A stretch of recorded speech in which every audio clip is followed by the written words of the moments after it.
this really hit home to me because I'm also a mother of 4. So to see that somebody could have felt unloving to a child like that, to me is very utterly disgusting. Shame on him.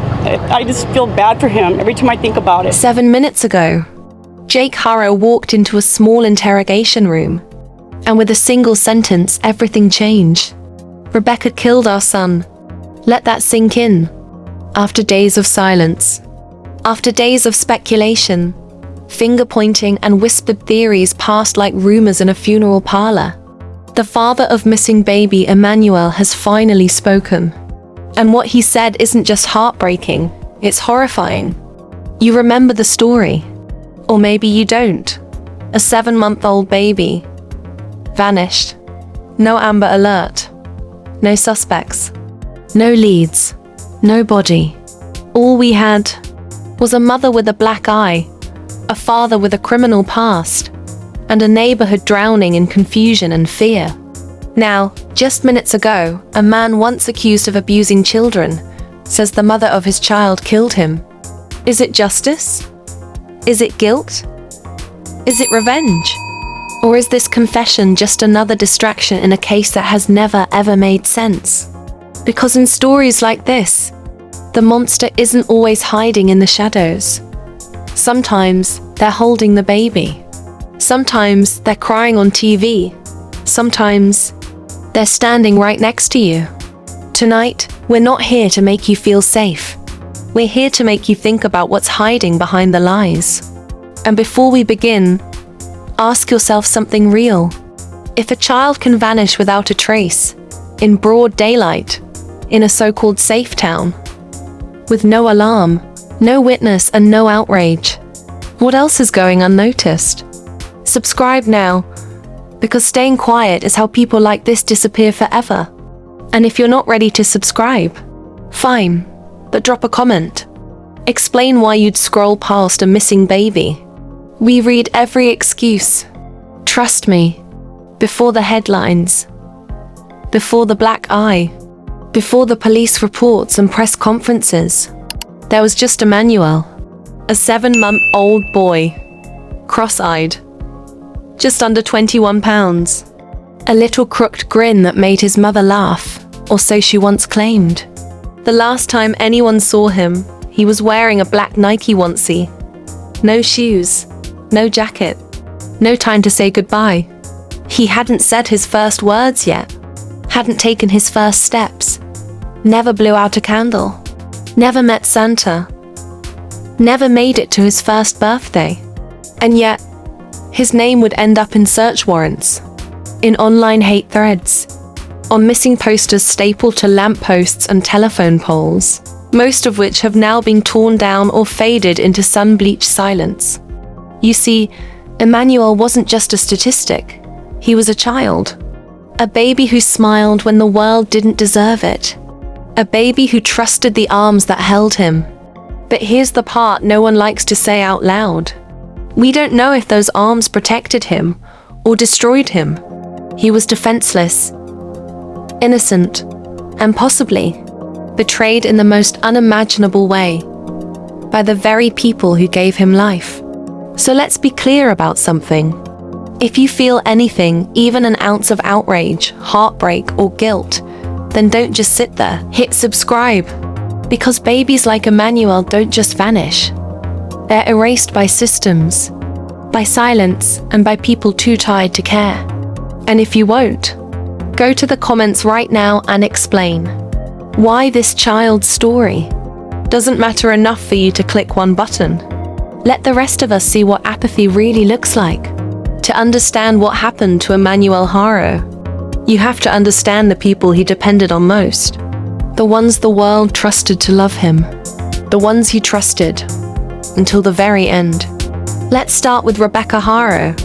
In the beginning, she was just another mother. Young, tired, struggling, but not on anyone's radar. Then came that 911 call. Her voice, frantic, panicked, trembling. My baby's gone. And just like that, she was no longer a mother. She was a mystery. The woman in the surveillance video. The bruised face. The story that didn't quite fit. Some saw a victim, others saw something much darker. And then there's Jake Haro, Emmanuel's father, a man whose name has been whispered for years, long before Emmanuel was even born. In 2023, he was convicted of child cruelty. Not rumor, not gossip. Fact. A court confirmed it. A child bore the consequences. Since Emmanuel's disappearance, Jake has played a delicate game, saying little, revealing less. But now, after all this time, it's Jake who finally speaks. And what he says changes everything. Still watching in silence? Still on the fence? Then ask yourself, what does it say about us as people when a 7-month-old vanishes and we wait to get involved? Click subscribe now, because pretending you care while doing nothing is how people like Rebecca and Jake get away with everything. Still not ready? Fine. Comment below. Tell the world why you'll sit this one out. We're listening. August 14th. It was supposed to be just another evening in Southern California. Hot, quiet, forgettable. Rebecca Haro leaves her home in Cabazon. She says she's making a quick trip to Yucaipa, about 30 minutes away, to stop at a Big 5 sporting goods store. Nothing unusual, just a quick errand. Her 7-month-old son, Emmanuel, is with her. She pulls into the parking lot, gets out. Surveillance cameras catch her walking in and out, alone. Rebecca says Emmanuel needed a diaper change, so she opens the car, lays him down, and that's when it happens. She hears a voice behind her. One word, one whisper. Hola. She says. She turns, and then everything goes black. When she wakes up, she's on the ground. Her face is swollen, her head pounding. Her baby, gone. No crying, no dragging sound, no witness. She calls 911.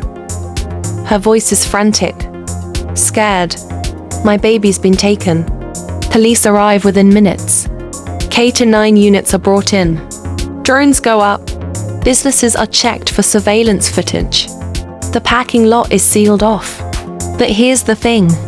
No one sees a struggle. No one sees a car speeding away. No one sees a baby at all. She calls 911. Her voice is frantic, scared. My baby's been taken. Police arrive within minutes. K-9 units are brought in. Drones go up. Businesses are checked for surveillance footage. The parking lot is sealed off. But here's the thing. No one sees a struggle. No one sees a car speeding away. No one sees a baby at all. There's no car seat, no blanket, no bottle, no trace of Emmanuel Haro anywhere. And perhaps most chilling of all, there is no Amber Alert. Authorities say they didn't have enough to issue one. No suspect description, no vehicle, no certainty that a crime even occurred. A 7-month-old baby disappears in a public parking lot, and no phones light up, no statewide alert, no eyes on the road, just silence. If that doesn't terrify you, it should. A baby vanished in plain sight, and the system did nothing. Subscribe now. Don't wait until the next child disappears without a trace. This isn't just true crime. This is what happens when no one's paying attention. And if you still think this story isn't worth your click, go to the comments. Explain to everyone here why a missing child doesn't move you. At first, people believed her. A young mother, bruised, crying, claiming she was attacked in broad daylight while changing her baby's diaper. But within days, things started to crack. Surveillance footage confirmed Rebecca was at the Big 5 parking lot. Yes, she walked in. Yes, she walked out. But there's one thing missing in every frame. Emmanuel. No baby in her arms. No baby carrier. No sign that he was ever there. Then, on August 16th, just 2 days after Emmanuel disappeared, investigators called Rebecca back in for questioning. She sat down, answered a few questions, then got up and walked out. Just walked away. No explanation, no apology. A missing infant, and a mother who suddenly stops talking. Outside, the public mood shifted. Sympathy turned to suspicion. Online theories multiplied. News vans camped outside her house. Rumors became storm clouds. If you've ever said, "I would never look away from a child in danger," then this is your moment. Subscribe now, because staying informed is how justice survives.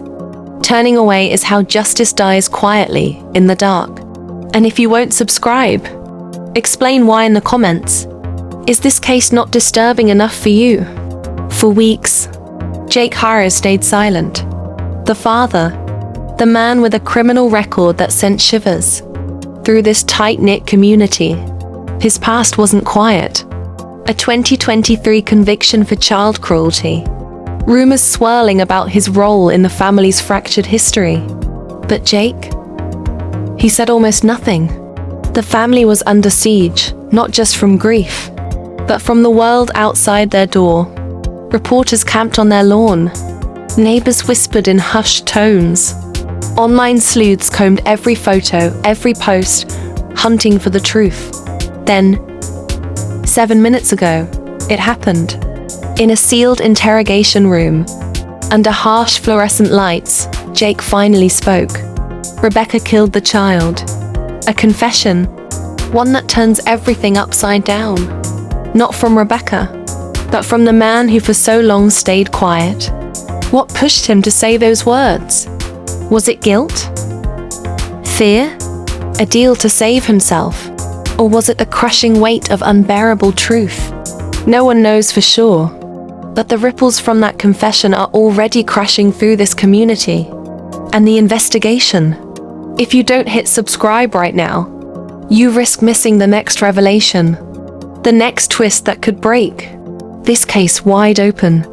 Justice for Emmanuel depends on all of us staying awake, staying vigilant. And if you're still hesitant, scroll down to the comments and tell us why you won't subscribe. But beware, some truths don't wait. As the days stretched on, the search for Emmanuel grew desperate. Cadaver dogs swept the Haro family home, their noses trained for the faintest trace of human remains. But their alerts brought nothing conclusive. No evidence, no answers, no physical evidence to confirm an abduction, no witnesses to place Emmanuel anywhere near Rebecca after that night, no belongings left behind, no sign of struggle. Investigators described their pursuit as chasing a ghost, a case haunted by silence and shadows. Meanwhile, the community was divided. Vigils lit the night with candles and prayers, holding on to hope. But online, suspicion festered like wildfire, trust eroding beneath the weight of rumors and doubt. Families locked their doors earlier. Friends whispered in corners. What was once a close-knit town now felt fractured. The disappearance casting a long, dark shadow over everyone. Across the town, flickering candles illuminated the night skies. Faces, young and old, held pictures of Emmanuel, worn by rain and time. Bring Emmanuel. On posters plastered every corner. A city gripped by grief and hope. Locals whispered theories, some blaming a broken system that failed to protect a child. Others pointed fingers at the parents, their whispers growing louder with every unanswered question. The Uvalde Foundation, once hopeful, pulled their reward, citing too many inconsistencies. And outside the Haro family home, what started as sympathy turned to desperation, then to rage. Strangers camped on the lawn, cameras pressed against windows. The family's grief became a public spectacle, a pressure cooker of suspicion and fear. When the facts grow scarce, theories fill the silence, each more unsettling than the last. Theory 1. stranger abduction. A sudden, swift crime of opportunity. Someone lurking in the shadows. Unseen, unheard. But the absence of physical evidence. No footprints. No witness. No trace. Makes this theory a ghost story without a ghost. Theory 2. Parental involvement. Jake Haro's 2023 child cruelty conviction casts a long, dark shadow. Rebecca's story, once steadfast, frayed with inconsistencies. Her sudden silence during police interviews raised alarm bells. And now, the bombshell confession from Jake. Rebecca killed the child. Is this truth finally breaking free? Or a desperate attempt to shift blame? Theory 3. Accidental death and cover-up. Could an accident, a fatal injury, have occurred? Panic and fear may have silenced cries for help. A body hidden. Secrets buried deeper than anyone dared imagine. The scariest stories aren't about monsters in the night. They're about the ones closest to us. 7 minutes ago, Jake Haro's words shattered the fragile silence. Rebecca killed the child. But what if the truth isn't so simple? Is Jake finally confessing the truth? Or cleverly redirecting suspicion away from himself? Is Rebecca a cold-blooded killer? Or a scapegoat in a twisted game of blame?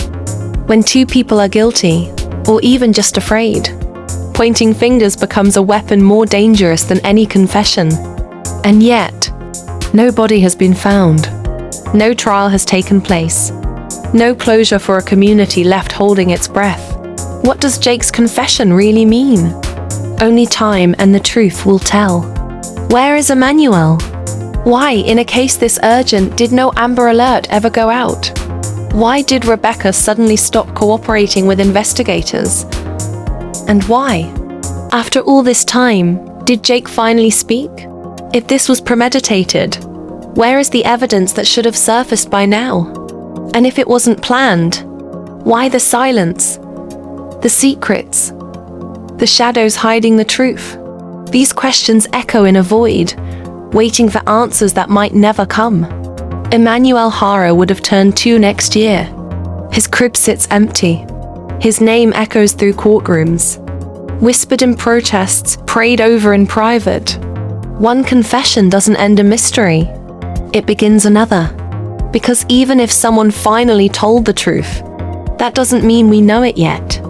If you care about justice, about truth, about Emmanuel, don't look away. Subscribe now. Stay with us as this story unfolds. If you won't subscribe, tell us why in the comments. Your silence could be the silence that lets the truth slip away. And if you know something, anything, reach out. Emmanuel deserves to be found. His family deserves the truth.